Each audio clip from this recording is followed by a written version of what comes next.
यूं ही नहीं मैं बन जाता हूं। कुदरत के कोने कोने से खूबियां खोज लाता हूं। गुणवत्ता की गहराइयों का गोताखोर हूं मैं। यूं ही नहीं मैं रजनीगंधा बन जाता हूं।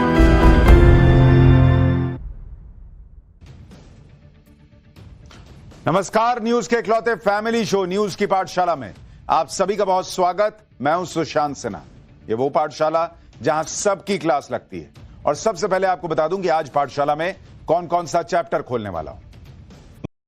खत्म मोदी अखिलेश का एजेंडा फेल हो गया, आज आपको यह बताऊंगा। प्रधानमंत्री मोदी ने माफी क्यों मांगी, सीएम योगी खुद सफाई करने लगे, सनातन का कौन सा सबसे बड़ा मैसेज दे दिया, आज इसका चैप्टर भी है। करोड़ों लोग आए गए, लेकिन महाकुंभ खत्म होने के बाद प्रयागराज का क्या हाल है। मोदी योगी को चक्कर में किसने यह तक कह दिया कि औरंगजेब ने ज्यादा बढ़िया कुंभ कराया था, आज उससे मैं मिलवाऊंगा। इसके अलावा सोमनाथ मंदिर का चमत्कारी शिवलिंग आखिरकार मिल गया है क्या। हवा में तैरता वो शिवलिंग जिसे देख मुस्लिम आक्रांता गजनबी डर गया था, वो कैसे मिला, इसके बारे में बताऊंगा। फिर पीएम मोदी की भविष्यवाणी सच हो गई, बागेश्वर बाबा की जान खतरे में है क्या। बागेश्वर बाबा को भर भर कर गाली देने वाले का इलाज करने के लिए कौन आ गया है, यह भी बताऊंगा। और ऐसा क्या हुआ कि शाहरुख खान को किराए के घर में रहने जाना पड़ रहा है। मन्नत की वो तस्वीरें जिसे देख सब सोच रहे कि आखिर शाहरुख घर छोड़ क्यों रहे हैं, यह भी आपको दिखाऊंगा। लेकिन सबसे पहले दिन भर की बड़ी खबरों का रिवीजन, उसके बाद पहला चैनल।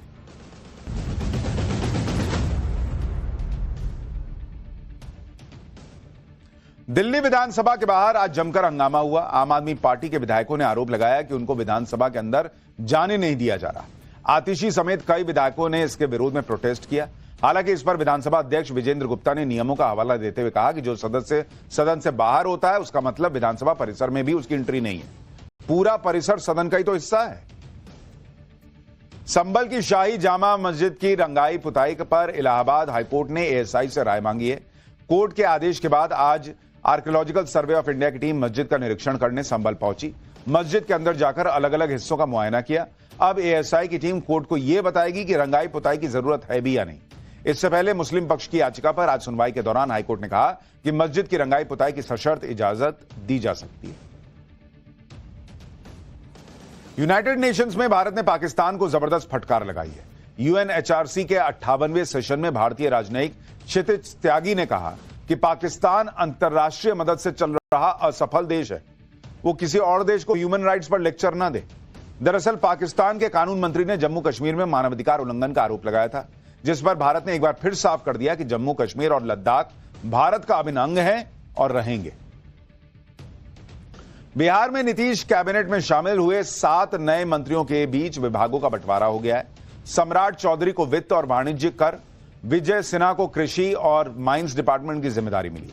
मंगल पांडे को स्वास्थ्य और प्रेम कुमार को सहकारिता विभाग दिया गया है। पुणे रेप कांड को लेकर महाराष्ट्र पुलिस ने एक्शन तेज कर दिया है। आरोपी की तलाश में 13 टीम बनाई गई है। पुलिस ने सीसीटीवी फुटेज की मदद से आरोपी की पहचान भी कर ली। आरोपी की जानकारी देने पर 1 लाख रुपए का इनाम घोषित किया गया है। रेप की यह वारदात पुणे के जिस बस डिपो में हुई, वहां ड्यूटी पर तैनात 23 पुलिसकर्मियों को लापरवाही के आरोप में सस्पेंड कर दिया गया है।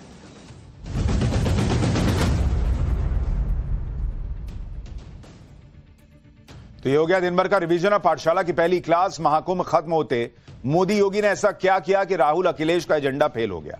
पीएम मोदी ने माफी क्यों मांगी, सीएम योगी खुद सफाई करने क्यों लग गए, सनातन का कौन सा बड़ा मैसेज दिया।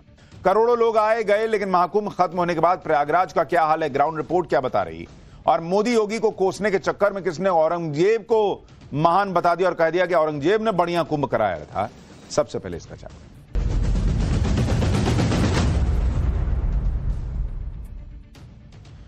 बॉस, महाकुंभ की ताकत देखिए कि 45 दिन में ही करोड़ों हिंदुओं को एकता का मंत्र दे दिया गया। करोड़ों सनातनियों को यह खुशियां देकर गया, जीवन भर की यादें देकर गया। कईयों को भर भर कर लक्ष्मी भी देके गया। लेकिन कुछ लोग इन 45 दिनों में भी ऐसा जलते भूनते रहे जैसा तंदूर में रखा तंदूरी चिकन भी ना भूनता होगा। एकदम आग लगी हुई थी उनको कि बाप रे बाप, करोड़ों सनातनी पहुंच रहे हैं, ऐसा भव्य आयोजन हो रहा है, दुनिया भर में नाम हो रहा है, क्या हो रहा है। कुछ तो पिन मारो।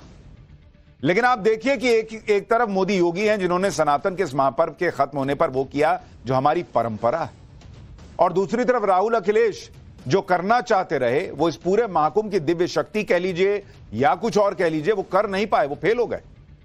राहुल गांधी की पॉलिटिक्स जातियों में बांटने की रही है, ये सबको दिखता है, लेकिन इस महाकुंभ ने उनका एजेंडा ही फेल कर दिया। लोग जात पात सब बुलाकर एक साथ संगम में डुबकी लगाते नजर आए। अखिलेश यादव तो 45 दिन पिन ही मारते रहे, लेकिन आस्था के आनंद में डूबे सनातनियों की भीड़ रत्ती भर भी कम नहीं हुई। अखिलेश का यह एजेंडा भी फेल हो गया कि योगी अलग थलग पड़ जाएं, क्योंकि आज पीएम मोदी ने सीएम योगी के लिए ऐसी बात कह दी जो अखिलेश यादव के कलेजे में तीर की तरह चुभेगी। क्या बोले हैं बताऊंगा आगे, लेकिन यह तो तय है कि राहुल अखिलेश फेल हो गए। लेकिन मोदी योगी की बहुत बड़ी तपस्या पूरी हो, 65 करोड़ से ज्यादा सनातनियों की सेवा करके उन्होंने ये तप किया, तप को पूरा किया। लेकिन उसके बाद भी भाव देखिए कि मोदी माफी मांग रहे हैं, योगी खुद सफाई कर रहे हैं। जैसा कि हमारे सनातनी परंपरा का हिस्सा है कि घर परिवार में कोई आयोजन होता है तो परिवार का मुखिया उस आयोजन के बाद आयोजन में शामिल होने वाले लोगों से आयोजन में आने के लिए धन्यवाद करता है कि अरे भैया बहुत अच्छा लगा आप आए, आप ना आते तो कार्यक्रम अधूरा था, कोई भूल चूक हो गई हो तो माफ कीजिएगा भैया, ऐसे ना बोलते हैं। बस यही काम आज प्रधानमंत्री मोदी ने खुद किया। आज पीएम मोदी ने भी महाकुंभ के आयोजन के बाद एक घर के मुखिया की तरह इस आयोजन में शामिल होने वाले करोड़ों श्रद्धालुओं और साधु संतों को धन्यवाद दिया, उनसे क्षमा मांगी कि कुछ कमी रह गई हो तो माफ कीजिएगा। पीएम मोदी ने कहा कि वो जानते हैं कि इतना विशाल आयोजन आसान नहीं था। पीएम मोदी बोले कि वो मां गंगा से, मां यमुना से, मां सरस्वती से प्रार्थना करते हैं, हे मां हमारी आराधना में कुछ कमी रह गई हो तो क्षमा करिएगा। जनता जनार्दन जो मेरे लिए ईश्वर का ही स्वरूप है, श्रद्धालुओं की सेवा में भी अगर हमसे कुछ कमी रह गई हो तो मैं जनता जनार्दन का भी क्षमा प्रार्थी हूं। बॉस ये है नरेंद्र मोदी। आप सोचिए ना, दुनिया का सबसे बड़ा आयोजन हो रहा है, पब्लिक वाह वाह कर रही है, करिए मोदी योगी गजबे कर दिए, विदेशी लोग आकर कह रहे हैं कि गजब माहौल है, और नरेंद्र मोदी सिर झुकाकर कह रहे हैं कि कुछ भी कमी रह गई हो तो माफ कीजिए। उनके लिए अपने अपने घर का कार्यक्रम जैसा था। ऐसा नहीं है कि प्रधानमंत्री पर कोई दबाव था या कोई चुनाव आने वाला है इसलिए कर लिए होंगे, या विपक्ष माफी की मांग कर रहा था, लेकिन यह हमारी परंपरा का हिस्सा है। और आप यह भी समझिए, जो व्यक्ति किसी आयोजन से मन से जुड़ जाता है ना, उसके हमेशा मन में यह भाव रहेगा कि यार यह आयोजन अच्छा हो जाता, थोड़ा और अच्छा कर सकते थे। इसी तरह सीएम योगी ने भी आज ऐसा कुछ किया कि सब चौंक गए। अखिलेश यादव की पार्टी के लोग तो मोदी योगी की आलोचना के चक्कर में औरंगजेब का महिमा मंडन तक करने लगे। आज आपको यह सब दिखाऊंगा, यह भी दिखाऊंगा कि महाकुंभ खत्म होने के बाद प्रयागराज में क्या हो रहा है, महाकुंभ यूपी को कितने करोड़ देकर गया है, महाकुंभ पर अभी भी कैसे पॉलिटिक्स हो रही है, ये सब लेकर आया हूं। लेकिन पहले आज की एक झलक देखिए।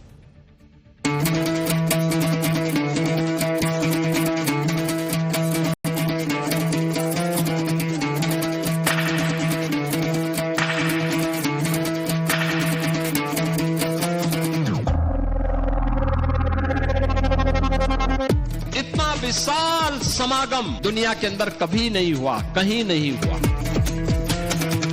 कुंभ जिस तरह से हुआ है, औरंगजेब के जमाने में भी कुंभ होता था, उतने अव्यवस्थाएं नहीं होंगी, उतने लोग नहीं मारे गए होंगे। सरकार की व्यवस्था मैं समझता हूं कि पूरी तरीके से ध्वस्त थी। सनातन का ध्वजा अब कभी झुकने वाली नहीं है। महाकुंभ खत्म हो गया, लेकिन कुछ लोगों का रोना खत्म नहीं हो रहा है, ये नहीं हुआ, वो नहीं हुआ। और जो लोग ये पूछ रहे थे कि महाकुंभ से क्या मिल जाएगा, क्या ही हो जाएगा, उन्हें आज प्रधानमंत्री नरेंद्र मोदी ने जवाब दिया। आज पीएम मोदी ने एक एक करके बताया कि महाकुंभ से देश को क्या क्या मिला। पीएम मोदी ने बताया कि महाकुंभ के मंथन से देश को एकता का अमृत मिला। बॉस, लोग भूल गए कि कौन जाति का मेरे बगल में खड़ा है, कौन धर्म का मेरे बगल में खड़ा है। सब जो है वो एक साथ उस पानी में नहा रहे हैं, हर हर गंगे चल रहा है, क्योंकि इस महाकुंभ में हर वर्ग, हर जाति, हर क्षेत्र के लोग एकजुट हो गए। महाकुंभ ने एक भारत श्रेष्ठ भारत का दर्शन कराया। महाकुंभ से आधुनिक युग के मैनेजमेंट प्रोफेशनल्स को अध्ययन का विषय मिला बॉस, कि 65 करोड़ से ज्यादा लोगों को कैसे मैनेज किया गया। यह नहीं कि कमियां नहीं हुई, कहीं भगदड़ नहीं हुई, दिक्कत नहीं हुई, जाम नहीं लगा, सब हुआ। लेकिन 45 दिन 65 करोड़, उसमें मेजरली आपने जो है वो सब ठीक रखा, बांधे रखा। वो कैसे किया, ये मैनेजमेंट प्रोफेशनल्स के पढ़ने के लिए। पूरे विश्व में इस तरह के विराट आयोजन की कोई दूसरी तुलना नहीं है, ऐसा कोई दूसरा उदाहरण ही नहीं है कि इतने बड़े लेवल पे स्केल पे कुछ हुआ। पीएम मोदी ने बताया कि महाकुंभ में बड़ी संख्या में युवा पीढ़ी का आना एक बड़ा संदेश है। यह दिखाता है कि हमारी युवा पीढ़ी हमारे संस्कार, हमारी संस्कृति को आगे लेकर जाएगी। पीएम मोदी ने यह भी कहा कि यह सिर्फ एक आयोजन नहीं है, बल्कि युग परिवर्तन की आहट है। कुछ लोगों को इस बात से बहुत दिक्कत थी कि यूथ क्यों आ रहा है, ये युवा कैसे आ रहा है यार, इसको तो रील में रहना चाहिए, इसको तो हवा में घूमना चाहिए, ये धर्म की बात, सनातन की बात कैसे कर रहा है, इससे भी बहुत लोगों को दिक्कत थी। महाकुंभ जितना पीएम मोदी के लिए खास था, उतना ही सीएम योगी के लिए। सीएम योगी के लिए तो ये किसी अग्नि परीक्षा से कम नहीं था, क्योंकि जिस ग्रैंड लेवल पे आयोजन चल रहा था, जितने करोड़ लोग इस कार्यक्रम में आए, वो पूरी धरती पर कभी नहीं आए किसी एक जगह पर। और इसलिए जब महाकुंभ खत्म हुआ तो सीएम योगी ने भी गजब गजब के काम किए। महाकुंभ के सफल आयोजन के पीछे सैकड़ों हजारों लोगों की भूमिका रही। ये वो लोग हैं जो पर्दे के पीछे रहकर खामोशी के साथ काम कर रहे थे, जिनके बारे में हमने कल आपको पाठशाला में बताया था। अब महाकुंभ के समापन के बाद इन सभी के योगदान का सम्मान किया जा रहा है। प्रधानमंत्री मोदी और सीएम योगी ने महाकुंभ से जुड़े सभी लोगों का आभार व्यक्त किया। मुख्यमंत्री योगी आदित्यनाथ महाकुंभ के समापन के बाद आज प्रयागराज गए खुद। सीएम योगी के आज प्रयागराज आने का एजेंडा एकदम क्लियर था कि भाई घर परिवार में शादी या कोई बड़ा आयोजन होता है तो उसके बाद सभी का धन्यवाद करना है। ठीक उसी तरह से सीएम योगी ने आज महाकुंभ के सफल आयोजन के लिए लोगों का धन्यवाद किया। सीएम योगी ने सबसे पहले मां गंगा की पूजा की, मां गंगा के प्रति आभार व्यक्त किया। 45 दिन तक मां गंगा के किनारे पर एक अलग दुनिया बसी रही। करोड़ों लोगों ने मां गंगा में पवित्र स्नान किया। एक तरह से सीएम योगी ने करोड़ों सनातनियों की तरफ से मां गंगा को धन्यवाद दिया। मां गंगा की पूजा के बाद मुख्यमंत्री योगी आदित्यनाथ गंगा में आरती करते दिखे। यूपी के दोनों डिप्टी सीएम साथ में थे। पूरे विधि विधान से सीएम योगी ने मां गंगा की आरती की और उनका आशीर्वाद लिया। सीएम योगी ने कहा कि दुनिया में इस तरह का आयोजन कभी नहीं हुआ बॉस। इसके बाद सीएम योगी ने महाकुंभ मेला क्षेत्र में गंगा के घाट पर सफाई की। सीएम योगी ने प्रयागराज के अरैल घाट पर खुद सफाई कर्मचारियों के साथ झाड़ू लगाया। भाई तस्वीर देखिए, सीएम योगी मुख्यमंत्री सफाई कर्मचारियों के साथ मिलकर वहां अरैल घाट पर सफाई कर रहे हैं, मैसेज दे रहे हैं कि भाई ऐसा नहीं है कि कोई छोटा काम है, तुमने किया, बहुत बड़ा काम किया बॉस, देखो मुख्यमंत्री तुम्हारे साथ खड़ा है, ये मैसेज दिया। राहुल गांधी क्या बोलते हैं, मोदी योगी तो किसी को बुलाते नहीं, नरेंद्र मोदी के कार्यक्रम में कोई गरीब नहीं आता। अरे भाई हर बार गरीब आता है और गरीब का ऐसा सम्मान होता है। सीएम योगी ने कहा कि सफाई का यह अभियान जारी रहना चाहिए, क्योंकि महाकुंभ में स्वच्छता और सफाई की तारीफ सभी ने की, तो इसको बरकरार रखना भी हमारी जिम्मेदारी है। इतना ही नहीं, योगी आदित्यनाथ ने गंगा नदी में पड़ी गंदगी को भी साफ किया। ये देखिए, करोड़ों लोगों के स्नान के बाद गंगा किनारे जो कपड़े वगैरह पड़े थे, उनको खुद मुख्यमंत्री ने उठाया। आप देखिए ना भाई, ऐसा नहीं है कि खाली झाड़ू मारे ऊपर ऊपर निकल लिए फोटो खिंचाने के लिए। खुद गंगा में उतरे, वहां लोगों के कपड़े थे जो लोग कई लोग छोड़ के चले गए, उसको उठा के खुद गंगा को साफ किए, मां गंगा को साफ किए। अब सीएम कर रहे हैं तो दूसरा नहीं करेगा। पूरा क्लियर मैसेज चला गया कि बहुत एकदम चकाचक रखना है, ये नहीं कि कार्यक्रम खत्म हुआ तो गंदगी में छोड़ दिए। इसके बाद सीएम योगी ने सफाई कर्मियों का सम्मान किया। महाकुंभ में सफाई कर्मचारियों के योगदान को कम करके नहीं आंका जा सकता। जिस आयोजन में करोड़ों लोग रोज आ रहे थे, सोचिए वहां पर सफाई व्यवस्था बनाए रखना भयंकर चुनौती थी, लेकिन सफाई कर्मचारियों ने इस चुनौती का सामना बहुत अच्छे से किया। सीएम योगी ने इन सफाई कर्मचारियों को एक एक किट देकर सम्मानित किया। आप देखिए भाई, वो सफाई कर्मचारी भी बम बम है कि सीएम सम्मानित कर रहा है। उसको भी लगा कि मैंने कुछ किया है, सेवा भाव से किया है, मेरे काम की इज्जत है। सीएम योगी ने सफाई कर्मचारियों और स्वास्थ्य कर्मचारियों के साथ भोजन भी किया। ये देखिए, साथ में सफाई कर्मचारी के बैठ के खाना खा रहे हैं। योगी कैबिनेट के कई मंत्री और अधिकारियों ने भी साथ बैठकर भोजन किया सफाई कर्मचारियों के। ये एकता और समानता का शानदार उदाहरण था। ये मैसेज है बॉस कि सिर्फ महाकुंभ में रहते हुए हिंदू एक है, जात पात भुलाकर ये नहीं करना है। उसके बाद भी यही भाव रखना है कि बगल में बैठ के किसके खा रहे हैं उसका जात देख रहे हैं, किसके साथ काम कर रहे हैं उसकी जाति देख नहीं। बॉस कौन जात हो ऐसा पूछने वालों को कौन ही मार देना, गाटो जाति न पूछो, हिंदू हैं। ये एकता और समानता का शानदार उदाहरण था। सीएम योगी ने सफाई कर्मचारियों से उनका हाल पूछा, उनके साथ तस्वीरें खिंचवाई। मुख्यमंत्री योगी से मिले इस सम्मान से सफाई कर्मचारी अभिभूत थे। एक बार वहां से रिपोर्ट देखिए, उसके बाद दिखाता हूं कि सीएम योगी ने कितना बड़ा ऐलान किया इन सफाई कर्मियों के लिए और फिर पुलिस वालों के लिए। स्वच्छता कर्मी और स्वास्थ्य कर्मियों के सम्मान के बाद अब सीएम योगी उनके साथ जो है सहभोज कर रहे हैं, यानी उन्हीं सफाई कर्मियों और सुरक्षा कर्मियों के साथ सीएम योगी जो है यहाँ पे आप देख सकते हैं तस्वीर, खुद भी भोजन कर रहे हैं। उनके साथ दोनों तरफ आप देखें दाएं और बाएं जो है सफाई कर्मी बैठे हुए हैं। इनके साथ में पूरी मंत्रिमंडल है, डिप्टी सीएम ब्रजेश पाठक है, केशव प्रसाद मौर्य है। बहुत अच्छा लग रहा है सर जी, वहाँ 24 घंटे लगातार 45 दिन जुटे रहे। जी सर जी, बढ़िया है, बढ़िया, ठीक, बढ़िया सम्मान होता है सर जी, अच्छा है। अच्छा लगा हमको, हम बांदा जिले के रहने वाले हैं, हमें बहुत अच्छा लगा यहाँ पे। हम बहुत बड़े भाग्यशाली हैं सर जी, जो आज ऐसा सुनहरा मौका हमको मिला और यहाँ गंगा मैया की सेवा करने का। सफाई और स्वास्थ्य कर्मियों को सम्मानित करने के साथ ही सीएम योगी ने उनके लिए बड़ा ऐलान भी किया। सीएम योगी ने सफाई कर्मियों को बड़ा तोहफा देते हुए उनकी सैलरी बढ़ाने का ऐलान किया, जिसके मुताबिक महाकुंभ से जुड़े सफाई कर्मियों को 10,000 रुपए का बोनस दिया जाएगा। सफाई कर्मियों की सैलरी 8,000 से बढ़ाकर सीधे 16,000 रुपए कर दी गई है। स्वास्थ्य और सफाई कर्मियों के खाते में सीधे सैलरी ट्रांसफर होगी। सभी को 5 लाख रुपए के स्वास्थ्य बीमा के लिए आयुष्मान कार्ड भी दिया जाएगा। अब बताइए, महाकुंभ खत्म हुआ और जो स्वास्थ्य कर्मी थे, जो सफाई कर्मी थे, वो बम है भाई। सीधे सैलरी डबल हो गई, बोनस मिल रहा है, 5 लाख का आयुष्मान कार्ड मिल रहा है, इतनी इज्जत मिल रही है। और क्या चाहिए आदमी को? यह है असली महाकुंभ का फल कि सामने वाले को इज्जत दीजिए। महाकुंभ में जी जान से काम करने वाले सफाई कर्मचारियों ने सीएम योगी के इस ऐलान पर जमकर तालियां बजाई। सुनिए सीएम योगी ने क्या कहा, फिर बताऊंगा कि महाकुंभ पर कौन सी बड़ी खबर भी आ गई है। अप्रैल से हमारा एक कॉरपोरेशन बनने जा रहा है, जिसके माध्यम से हम व्यवस्था करने जा रहे हैं कि जो भी स्वच्छता कर्मी अब काम करेगा, कम से कम उसको 16,000 रुपए हर महीने उसके खाते में हम लोग देने का काम करेंगे। और मिनिमम वेजेस केवल सफाई कर्मियों को ही नहीं, उन स्वास्थ्य कर्मियों को भी जिन्हें पूरा वेज नहीं मिल पाता था, उन सबको भी हम इसके साथ जोड़ने जा रहे हैं। मुख्यमंत्री योगी आदित्यनाथ ने महाकुंभ की ड्यूटी में लगे पुलिस कर्मियों पर भी बड़ा ऐलान कर दिया है। सीएम योगी ने पुलिस कर्मियों को बोनस का ऐलान किया है। पुलिस कर्मियों को 10,000 रुपए का बोनस मिलेगा। इसके साथ ही 1 हफ्ते की छुट्टी पुलिस वालों को दी जाएगी, क्योंकि भाई सब लगातार दिन रात काम कर रहे थे। तो सीएम योगी ने कहा कि जो लोग ड्यूटी पे थे वहां महाकुंभ में, सबको हफ्ते भर की छुट्टी दो, 10,000 का बोनस दो। सीएम योगी ने पुलिस कर्मियों की जमकर तारीफ भी की कि भाई गजब काम किए। इसके साथ ही नाव चालकों को भी तोहफा देते हुए हर नाव चालक को 5 लाख रुपए का बीमा दिया गया है। महाकुंभ के समापन के बाद आज का दिन आभार व्यक्त करने का था। सीएम योगी ने महाकुंभ में जुटे कर्मचारियों का सम्मान किया तो प्रयागराज वासियों का भी धन्यवाद दिया।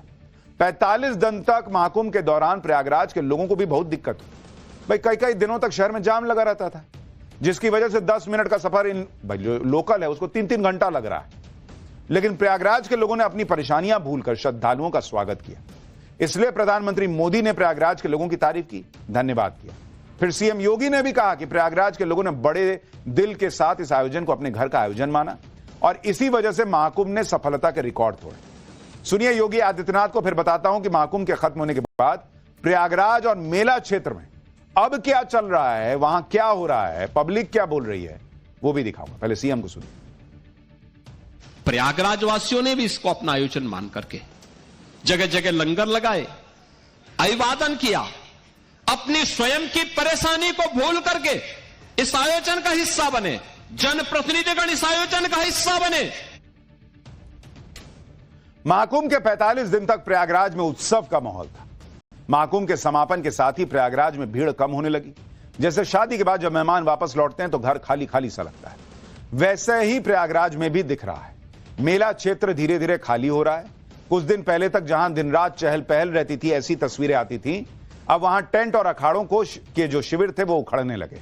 तो अब ऐसी तस्वीरें, जिन रास्तों पर कल तक पैदल चलना मुश्किल था, वहां अब गाड़ियां चल रही हैं और यह बहुत ही भावुक एहसास करा देने वाला एहसास। अचानक सब कुछ खाली खाली लगने लगा है।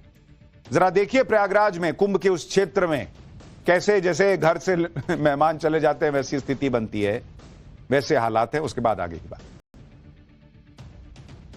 45 दिनों तक चले इस महाकुंभ में 66 करोड़ से अधिक लोगों ने स्नान किया, आस्था की डुबकी लगाई और उसके बाद अपने अपने गंतव्य तक गए। आप देखिए ये जो सड़क आप देख रहे हैं ये संगम तक जाने का रास्ता है और ये संगम नोस की तरफ ये रास्ता निकलता है। लेकिन अगर आप देखेंगे तो अब यहां से आपको वापसी करने वाले लोग जो संगम की तरफ से वापस आ रहे हैं वही आपको नजर आएंगे। जाने वाले लोग बहुत कम नजर आएंगे। इक्का दुक्का लोग जो है वो संगम की तरफ रुख कर रहे हैं। पूरा सड़क एक समय कल सुबह तक अगर हम बात करें तो यहाँ पर पूरा हजाहत जो भीड़ है वो देखने को मिलती थी। जो अखाड़े हैं उनके जो है वो टेंट्स उखड़ने का काम शुरू हो चुका है। ये देखिए आपको नजर आएगा ये पीताम्बरा शक्ति पीठम था और ये 167 वृंदावन कॉलोनी का ये अखाड़ा था। और देखिए इस किस तरीके से अब इसको डिसमेंटल किया जा रहा है, अब इसको खोला जा रहा है। नीचे अगर आप देखेंगे तो ये जो पूरे घास के बल्ले बना के रखे गए थे, ये देखिए अब शेड बना के रखा गया था, इसको अब हटा दिया गया है, निकाल दिया गया है। इसके अलावा देखिए यहाँ पर ट्रैक्टर ट्रॉली में इसे लोड करके वापस ले जाया जा रहा है। इसके अलावा अगर आप देखेंगे दूसरी तरफ तो जो सामने का पोर्शन था, जहां आप सामने देखिए यहाँ पे जो एक तरीके से हम कहें यहाँ पर श्री श्री अभय दत्ता ट्रस्ट का एक आश्रम यहाँ पे बना हुआ था, इसको यहाँ पर खोल दिया गया है। और इसी तरीके से तमाम अखाड़े जो यहाँ पर बने हुए थे उन सभी अखाड़ों का अब जो डिसमेंटलिंग का काम है, खुलने का काम है, वो शुरू हो गया। प्रयागराज के लोगों के लिए भी ये भावुक पल है।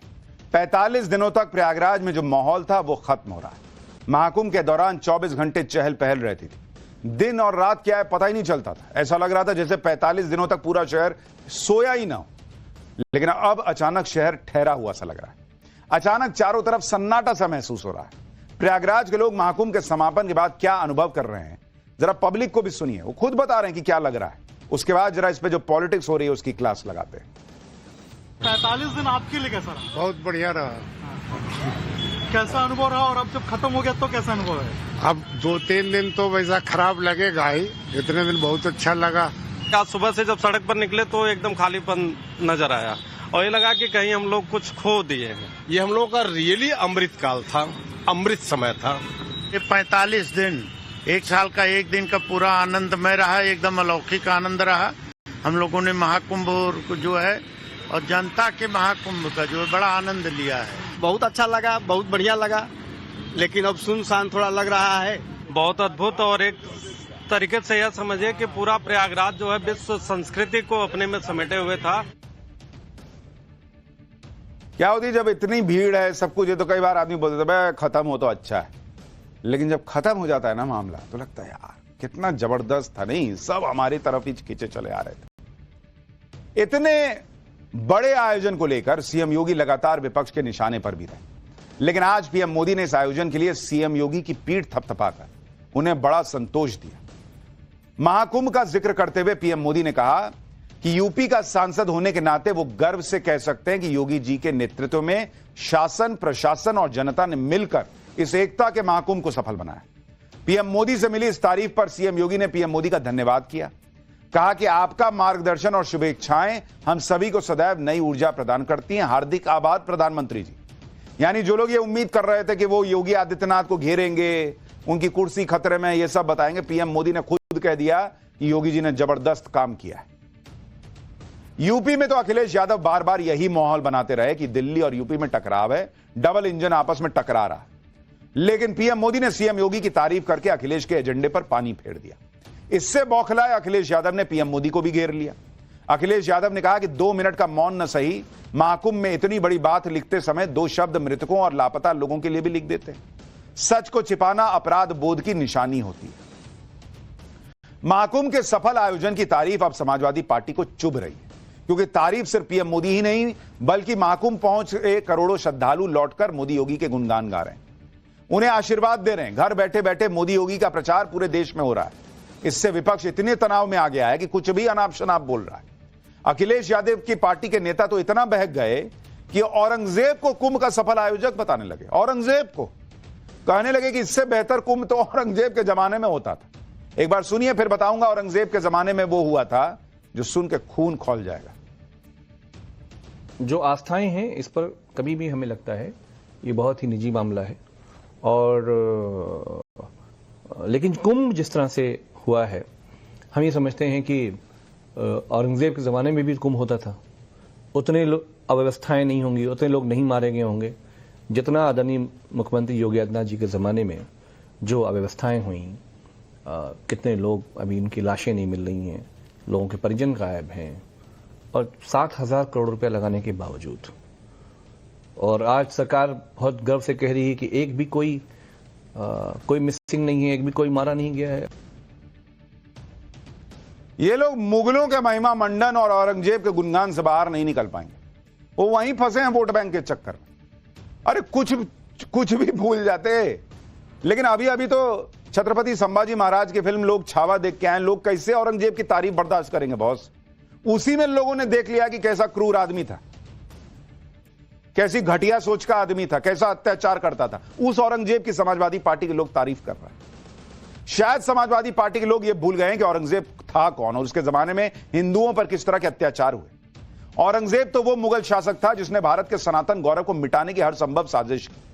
औरंगजेब तो वो था जिसने कुंभ में अपनी सेना उतारकर साधुओं पर हमला बोल दिया था। साल 1666 में औरंगजेब की सेना ने हरिद्वार के कुंभ पर हमला किया था बॉस। ये जो समाजवादी पार्टी के बैठे हैं नेता कि अरे औरंगजेब महान, उसने कुंभ कराया, उसने कुंभ में हमला किया था। औरंगजेब ने मुगल सेना के खिलाफ नागा योद्धाओं ने मोर्चा खोला था। नागा योद्धाओं ने अन्य साधुओं और संतों को एकजुट किया। सभी ने मिलकर हरिद्वार में मुगलों के खिलाफ लड़ाई लड़ी। नागा योद्धाओं की वजह से हरिद्वार से मुगल सेना को भागना पड़ा। वो मारने आया था साधु संतों को, और समाजवादी पार्टी वाले कह रहे हैं कि अरे औरंगजेब महान था। ये इसी में फंसे रह जाएंगे। महाकुंभ को लेकर उल्टा सीधा बोलने वालों में कांग्रेस के नेता भी समाजवादी पार्टी से पीछे थोड़े ही हैं। रेस है भाई। राहुल गांधी, प्रियंका वाड्रा, सोनिया गांधी, मल्लिकार्जुन खड़गे जैसे बड़े कांग्रेस नेता महाकुंभ गए नहीं। और जब इस बारे में कांग्रेस नेताओं से सवाल किया गया कि राहुल प्रियंका क्यों नहीं गए, तो गजब का लॉजिक दे रहे हैं। यूपी कांग्रेस के अध्यक्ष अजय राय ने कहा कि गांधी परिवार की तरफ से वो महाकुंभ गए थे और गांधी परिवार की तरफ से डुबकी लगा के आए। परिवार की तरफ से लगा के आए। कहे राहुल गांधी चल नहीं पा रहे थे, प्रियंका वाड्रा चल नहीं पा रही थी। तो फिर अगले बार राहुल गांधी जब घूमने विदेश जाते हैं तो आप ही चले जाइएगा, कहिएगा मैं ही आपकी तरफ से जो है वो विदेश घूम के आता हूं। नहीं, वहां राहुल गांधी अपने से जाएंगे, कुंभ में डुबकी लगाने इनको भेजेंगे नहीं। अजब अजब लॉजिक है। अरे बोलिए नहीं गए, नहीं गए। अजय राय महाकुंभ पर अजीब बातें कर रहे हैं। ये भी कह रहे हैं कि महाकुंभ तो भगवान भरोसे हो गया। सुनिए अजय राय को, फिर बताऊंगा कि महाकुंभ पर सवाल उठाने वाले कैसे एक रैली तक मैनेज करने में फेल हो जाते थे। जो सरकार की व्यवस्था है, सरकार की व्यवस्था मैं समझता हूं कि पूरी तरीके से ध्वस्त थी।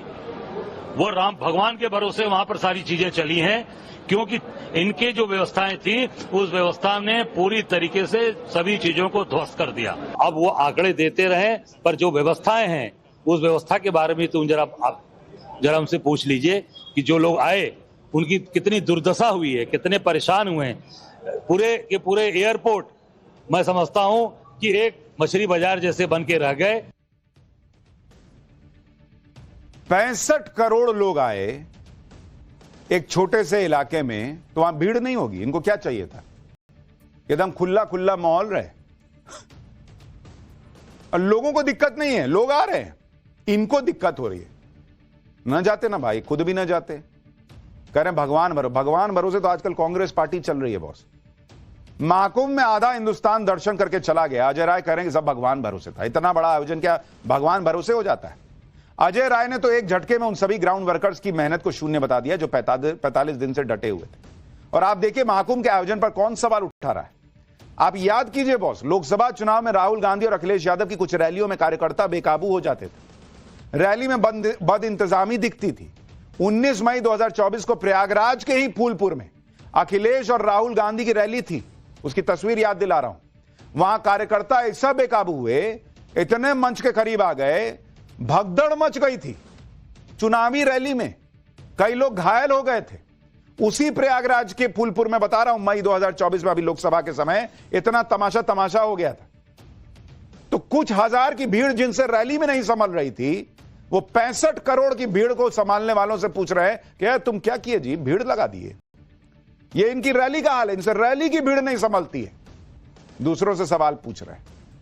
महाकुंभ का आयोजन सफल हुआ या नहीं हुआ, वहां कैसे इंतजाम थे, यह बात आप उनसे पूछिए जो महाकुंभ होकर आए। कर्नाटक के डिप्टी सीएम डीके शिवकुमार महाकुंभ गए, उन्हें तो वहां कोई अव्यवस्था नहीं दिखी। डीके शिवकुमार कांग्रेस के नेता हैं।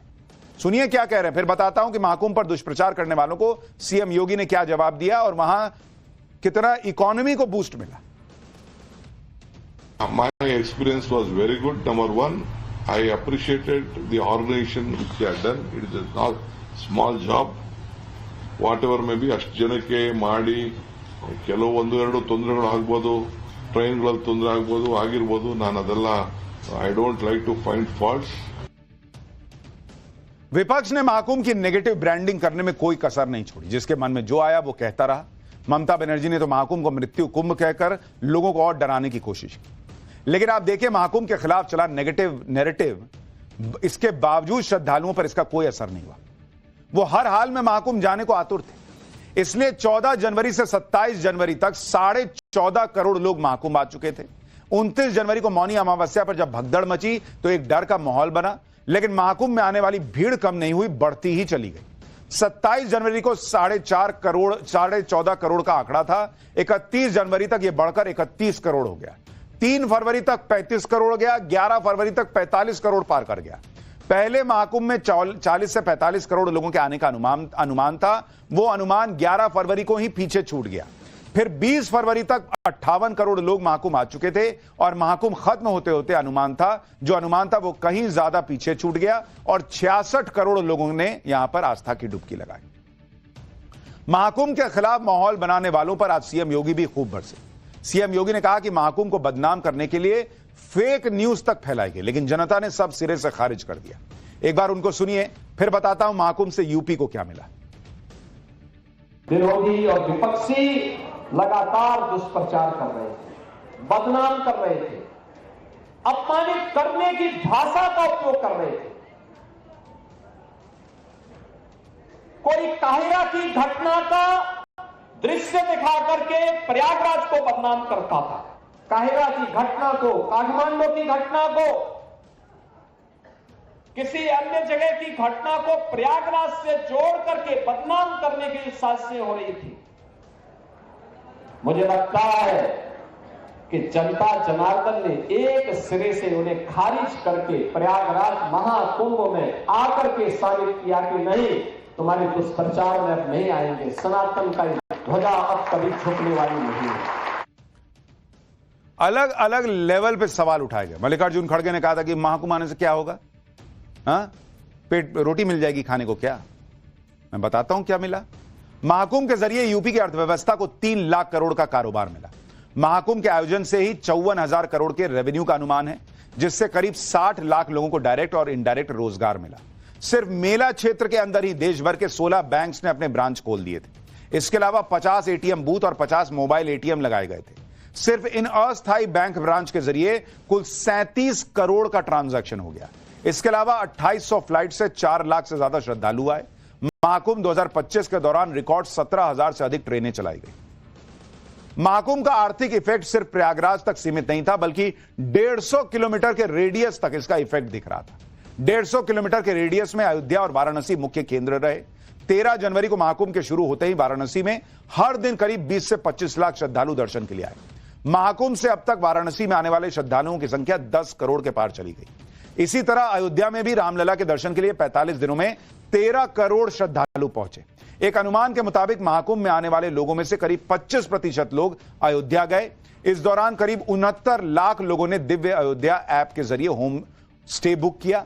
सिर्फ वाराणसी और अयोध्या ही नहीं, महाकुंभ की वजह से मिर्जापुर में मां विंध्यवासिनी धाम में भी भक्तों की भारी भीड़ उमड़ी।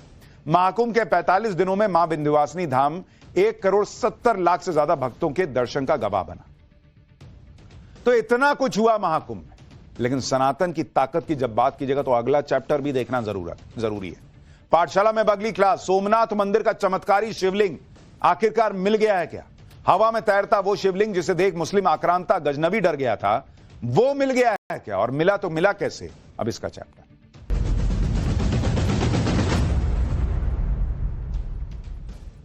नरेंद्र मोदी के राज में देश तो आगे बढ़ ही रहा है, लेकिन सनातन का गौरव भी लौट रहा है। और इसलिए सनातनियों की जो एकजुटता और ताकत बीते 10 साल में दिखी, वैसी आजादी के बाद कभी नहीं दिखी। महाकुंभ अकेला उदाहरण नहीं है। पिछले 10 सालों में पीएम मोदी की अगुवाई में सनातनी संस्कृति पर गर्व करने के कई मौके मिलते रहे। देश भर में सनातन से जुड़ी धरोहरों का जीर्णोद्धार हो रहा है। यूएई जैसे मुस्लिम देश में पहले हिंदू मंदिर का उद्घाटन हुआ। और भारत की बात करें तो पहले 500 साल के लंबे इंतजार के बाद अयोध्या में रामलला के लिए भव्य राम मंदिर बनकर तैयार हुआ और अब उसी तरह 1000 साल से ज्यादा के लंबे इंतजार के बाद सोमनाथ मंदिर में शिवलिंग दोबारा स्थापित होने जा रहा है। देश के पहले ज्योतिर्लिंग सोमनाथ के इस चमत्कारी शिवलिंग की पूरी कहानी आगे विस्तार से बताऊंगा। यह भी बताऊंगा कि कैसे सोमनाथ मंदिर में हमला करने पहुंचा मुस्लिम हमलावर महमूद गजनवी हवा में तैरते शिवलिंग को देखकर डर गया था। लेकिन सबसे पहले इस पवित्र शिवलिंग के दर्शन कर लीजिए बॉस, जो करीब 1000 साल बाद प्रकट हुआ है। यह है वो शिवलिंग, हाथ जोड़ लीजिए, आशीर्वाद ले लीजिए। महाशिवरात्रि के मौके पर बेंगलुरु के art of living international centre में भव्य कार्यक्रम आयोजित हुआ। इस कार्यक्रम में श्री श्री रविशंकर ने सोमनाथ के मूल शिवलिंग के अवशेषों की झलक दुनिया को दिखाई। शिवलिंग के इन अंशों को जल्दी ही सोमनाथ मंदिर में फिर से स्थापित किया जाएगा। यानी जो सोमनाथ में अद्भुत शिवलिंग था, चमत्कारी शिवलिंग कहा जाता है, उसके ही पार्ट है ये, शिवलिंग के हिस्से हैं। सफेद रंग के ये जो पत्थर आपको तस्वीरों में नजर आ रहे हैं, दावा किया जा रहा है कि ये सोमनाथ मंदिर के आदि शिवलिंग के अंश हैं। ये देखिए, जिनके बारे में मान्यता है कि ये जमीन से 2 फीट ऊपर हवा में तैरते रहते थे। और मान्यता को साबित करने के लिए श्री श्री रविशंकर ने शिवलिंग के इन अंशों की मैग्नेटिक पावर का डेमो दिखाया। आप देखिए, गजब है भाई, वो शिवलिंग हिलने लग रहे हैं। सोमनाथ मंदिर के 1000 साल के पुराने चमत्कारी शिवलिंग पर श्री श्री रविशंकर को सुनिए, फिर इस शिवलिंग का इतिहास भी आपको बताऊंगा। ये वो शिला है, इसमें अयस्कांत है, जैसे ऐसा लग रहा है कि मैग्नेट है हाथ में। 1000 साल पहले जब सोमनाथ मंदिर को तोड़ा गया था, गजनी मोहम्मद ने 18 बार आके वहां प्रहार किया, आखिरी बार उन्होंने तोड़ा। शिवलिंग को तोड़ने के बाद उस पत्थर को कुछ अग्निहोत्री लोग, कुछ संत लोग लेके चले आ गए उसके टुकड़े को। वो पत्थर जो है वो वहां का शिवलिंग वो जमीन में नहीं था, वो हवा में रहता था। वो शिवलिंग की टुकड़ों को लेके वो दक्षिण भारत में आ गए, उसको शिवलिंग रूप दे दिया, उससे पूजा करते रहे। 100 साल पहले कांची के परमाचार्य उन्होंने कहा 100 साल तक इसको तुम बाहर नहीं लेके आना। 1924 में उन्होंने बताया। अगर सोमनाथ के आदि शिवलिंग को लेकर श्री श्री रविशंकर जी का दावा सही है तो यह सनातन के लिए गौरव का पल है, क्योंकि अभी तक यह माना जाता था कि महमूद गजनवी के हमलों में प्राचीन शिवलिंग नष्ट हो गया था। और गुजरात के सोमनाथ मंदिर को देश भर में भगवान शिव के 12 ज्योतिर्लिंगों में पहला ज्योतिर्लिंग माना जाता है।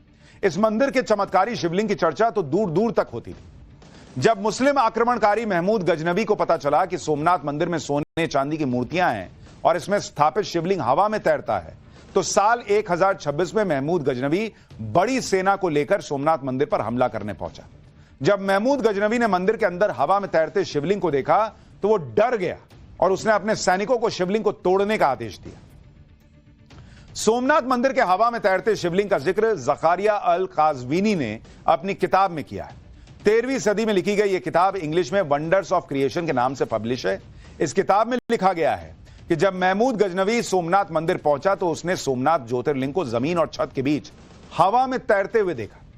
गजनवी ने अपने सैनिकों को आदेश दिया कि वो पता लगाएं कि हवा में उड़ते ज्योतिर्लिंग की वजह क्या है। गजनवी ने जांच करवाई कि कहीं शिवलिंग किसी रस्सी के सहारे तो हवा में नहीं उठा हुआ है, लेकिन गजनवी के सैनिक भी हवा में उठे शिवलिंग का मैकेनिज्म नहीं खोज पाए। तब वहां मौजूद एक शख्स ने महमूद गजनवी को बताया कि शिवलिंग के ऊपर जो मंडप है उसे मैग्नेटाइट धातु से बनाया गया है, मैग्नेटिक धातु से बनाया गया है, जिसमें मैग्नेटिक पावर होती है, और ज्योतिर्लिंग बनाने में लोहे से मिलती जुलती कोई धातु इस्तेमाल हुई। इसी वजह से शिवलिंग में मैग्नेटिक पावर पैदा होती है और वो हवा में झूलती है। इस थ्योरी की जांच करने के लिए जब गजनी ने अपनी तलवार शिवलिंग की तरफ उछाली तो वो जाकर मंडप से चिपक गई, जिससे यह साबित हुआ कि शिवलिंग के मंडप में मौजूद मैग्नेटिक फोर्स ही शिवलिंग को हवा में रखती थी। इस बात पर यकीन करने के लिए गजनवी ने शिवलिंग के मंडप को तुड़वा दिया। अब 1000 साल बाद सोमनाथ मंदिर के प्राचीन शिवलिंग के अंश मिलने का दावा हो रहा है। श्री श्री रविशंकर के मुताबिक सोमनाथ मंदिर के प्राचीन शिवलिंग के टुकड़ों को उस वक्त मंदिर में मौजूद अग्निहोत्री ब्राह्मण अपने साथ तमिलनाडु ले गए और तब से उनकी कई पीढ़ियां इन टुकड़ों से बने शिवलिंग की पूजा करती आ रही। साल 1924 में अग्निहोत्री परिवार ने कांची के तत्कालीन शंकराचार्य स्वामी चंद्रशेखरेंद्र सरस्वती से शिवलिंग के इन अंशों को दोबारा सोमनाथ मंदिर में स्थापित करने पर चर्चा की, जिस पर शंकराचार्य ने अगले 100 सालों तक इसे गुप्त रखने और इसकी पूजा जारी रखने का निर्देश दिया। अग्निहोत्री परिवार का यह भी दावा है कि उस वक्त शंकराचार्य ने भी यह भविष्यवाणी की थी कि पहले राम मंदिर बनेगा, उसके बाद ही शिवलिंग को बाहर लाया जाना चाहिए। और आप देखिए 1924 से 100 साल बाद यानी 2024 में राम मंदिर बना और अब शिवलिंग बाहर आई।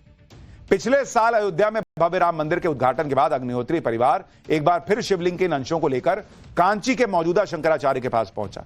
परिवार का दावा है कि शंकराचार्य ने उन्हें शिवलिंग के इन अंशों को श्री श्री रविशंकर को सौंपने के लिए कहा और भरोसा दिया कि वो इन्हें सोमनाथ मंदिर में दोबारा स्थापित करने में मदद करेंगे। आप भी अग्निहोत्री परिवार को सुनिए, फिर आपको सोमनाथ के शिवलिंग की हवा में तैरने वाली पावर के बारे में बताऊंगा।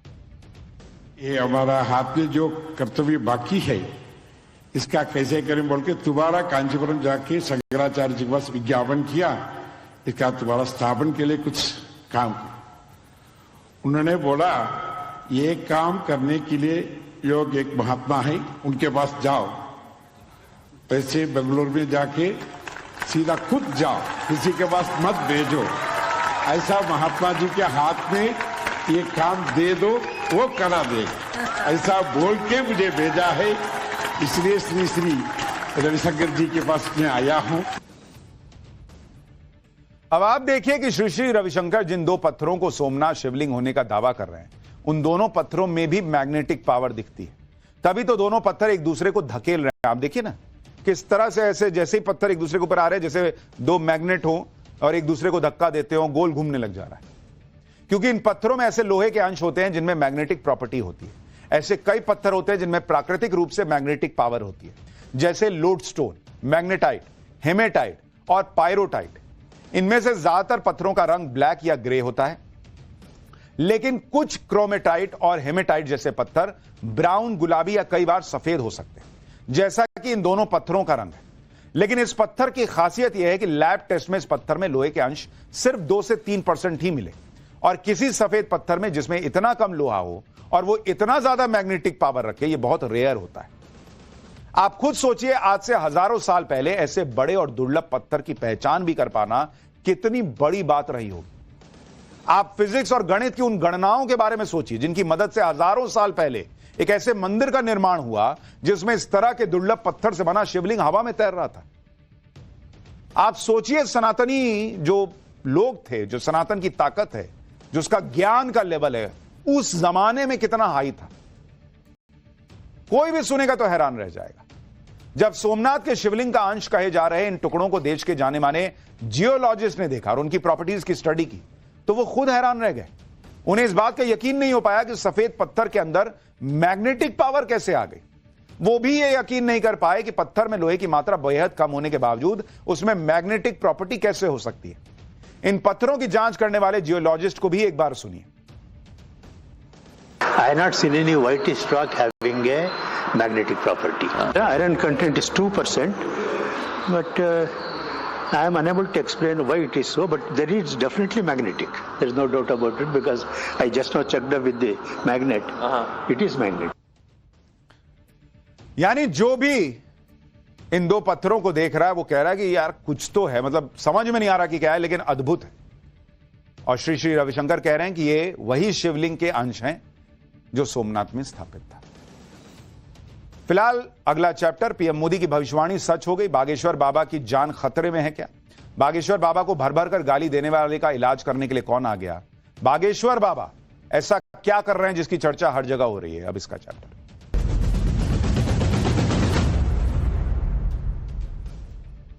जिस दिन प्रधानमंत्री नरेंद्र मोदी बागेश्वर धाम में बाबा बागेश्वर के साथ नजर आए थे, उन्हें छोटा भाई बता दिया था, उनकी शादी में जाने का वादा कर दिया था, भाई तभी से तय हो गया था कि बहुत तेज आग लगने वाली है कुछ लोगों को। बागेश्वर धाम के मंच पर पीएम मोदी और बाबा बागेश्वर को एक साथ देखने के बाद कट्टरपंथी बौखलाए हुए हैं। उन्हें समझ में नहीं आ रहा कि हिंदू धर्म के इन दो मजबूत स्तंभों को हिलाया कैसे जाए, क्योंकि दोनों हिंदू एकता की बात करते हैं, एक हैं तो सेफ हैं की बात करते हैं।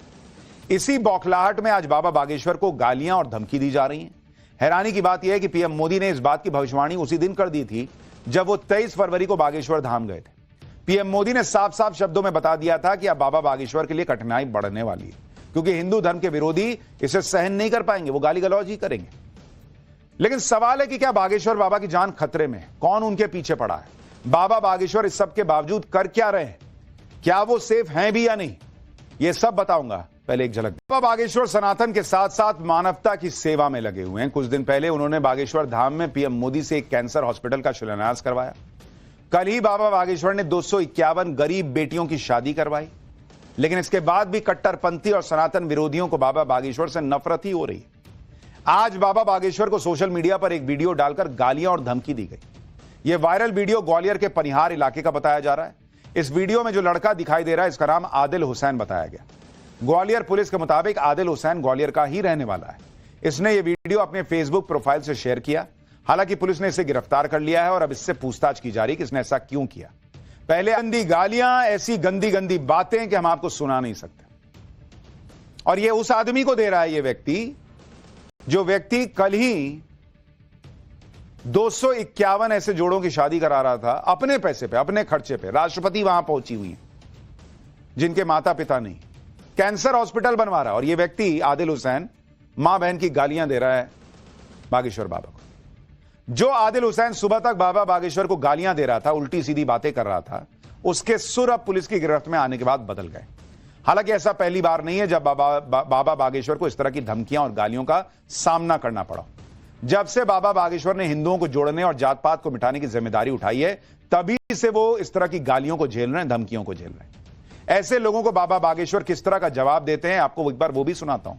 फिर पीएम मोदी ने कैसे बाबा बागेश्वर को बता दिया था कि यही सब होगा, वो भी दिखाऊंगा। स्वागत करो परिस्थितियों का, मुस्कुराओ। कोई तुम्हें गाली बक रहा है और उसको चिढ़ाओ। हमारी एक आदत है, कोई हमसे जलता है, हम अपना और जलवा बरकरार रखते। भाड़ में गया, अगर कोई जल ही रहा है तो जलने दो। उसकी जलन को बनाए रखने के लिए अगर हमें खर्चा भी करना पड़े तो हम खर्चा करते हैं। भाड़ में गए। अगर तुम्हें कोई गाली बक रहा है तो तुम परेशान मत हो। अच्छा एक बात बताओ, तुम्हें कुत्ता काट ले तो क्या तुम कुत्ते को काटोगे? तो अगर कोई तुम्हें गाली बक रहा और तुम भी उसे गाली दे दो तो तुम में और उसमें अंतर क्या रहा? कोई तुम्हें भला बुरा कह रहा और तुम भी भला बुरा कह दो तो तुम में और उसमें अंतर क्या रहा? कोई तुम्हें गाली बक रहा और तुम्हारे मुस्कुराहट चेहरे पर हो और तुम धीरे से कह दो सेम टू यू। इनका अपना जलवा है। गाली देने वाला गाली दे रहा है, तो कह रहे कुत्ता काटता है तो उसको पलट के थोड़ी काटोगे। सेम टू यू बोलो, अपना काम करो। लेकिन ये सब जो माहौल बन रहा है, ये उनके लिए बहुत सेफ नहीं है, क्योंकि वो कहीं भी भीड़ में चले जाते हैं, लोगों के बीच चले जाते हैं, और इस तरह की जो सोच लोग रख रहे हैं वो उनके लिए खतरा बन सकते हैं। बाबा बागेश्वर और पीएम मोदी में एक बात बहुत कॉमन है, वो ये कि दोनों ही पिछले कई सालों से सनातन विरोधियों के निशाने पर। ये दोनों ही लगातार कट्टरपंथियों की बौखलाहट झेल रहे हैं। कुछ दिन पहले जब पीएम मोदी बागेश्वर धाम गए थे, तब उन्होंने बाबा बागेश्वर को आगाह किया था। पीएम मोदी ने यह समझाने का प्रयास किया था कि हिंदू धर्म के लिए काम करने वालों को विरोध और गालियों का सामना ही करना पड़ता है।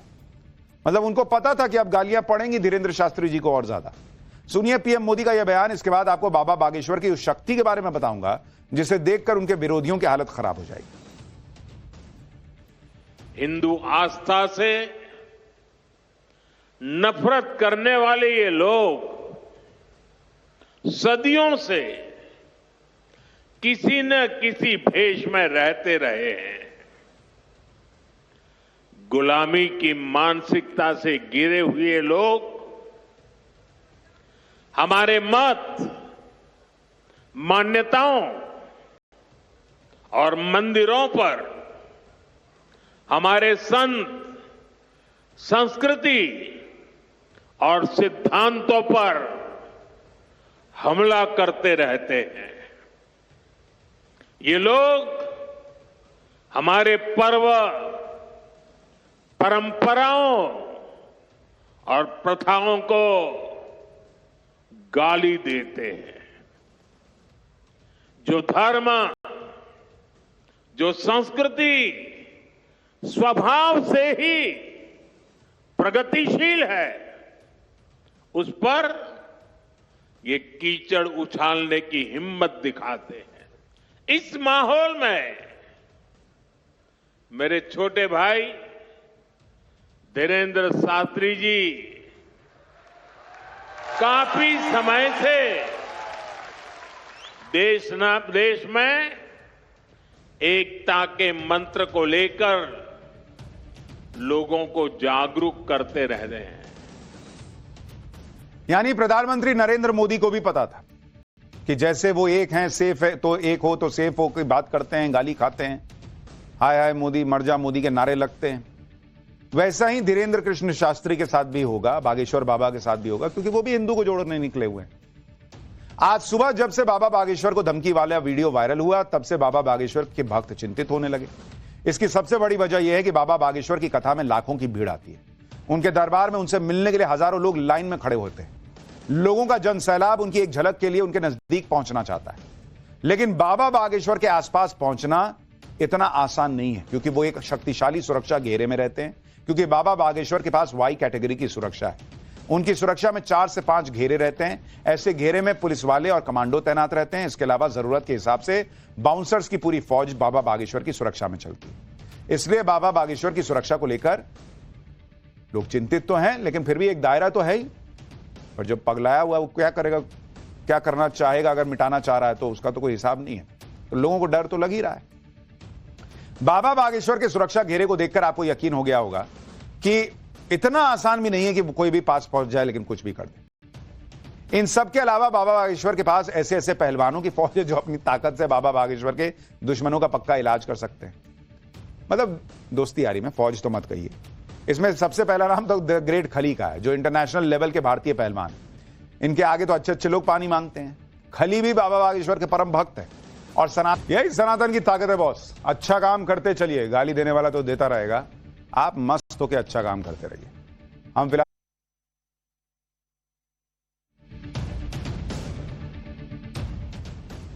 ब्रेक के बाद पाठशाला में आपका फिर से स्वागत है। कल दिल्ली विधानसभा में बीजेपी केजरीवाल से जुड़ी एक और फाइल खोलने जा रही है। मुख्यमंत्री रेखा गुप्ता कल विधानसभा में पब्लिक हेल्थ इंफ्रास्ट्रक्चर और स्वास्थ्य सेवाओं के प्रबंधन पर सीएजी की रिपोर्ट पेश करने वाली है। रिपोर्ट में केजरीवाल सरकार की स्वास्थ्य सेवाओं की खामियों पर बड़ा खुलासा होगा। इससे पहले बीजेपी ने केजरीवाल सरकार में नई शराब नीति पर सीएजी की रिपोर्ट पेश की थी, जिसमें नई शराब नीति से दिल्ली को 2000 करोड़ से ज्यादा के नुकसान की बात थी। अब जो स्वास्थ्य सेवाओं को लेकर इंफ्रास्ट्रक्चर था, उस पर सीएजी की रिपोर्ट क्या कह रही है वो कल पता चलेगा। यानी केजरीवाल के लिए एक और नई मुसीबत कल सामने आ सकती है। उस पर भी पाठशाला आपको दिखाएंगे विस्तार से। फिलहाल एक छोटा सा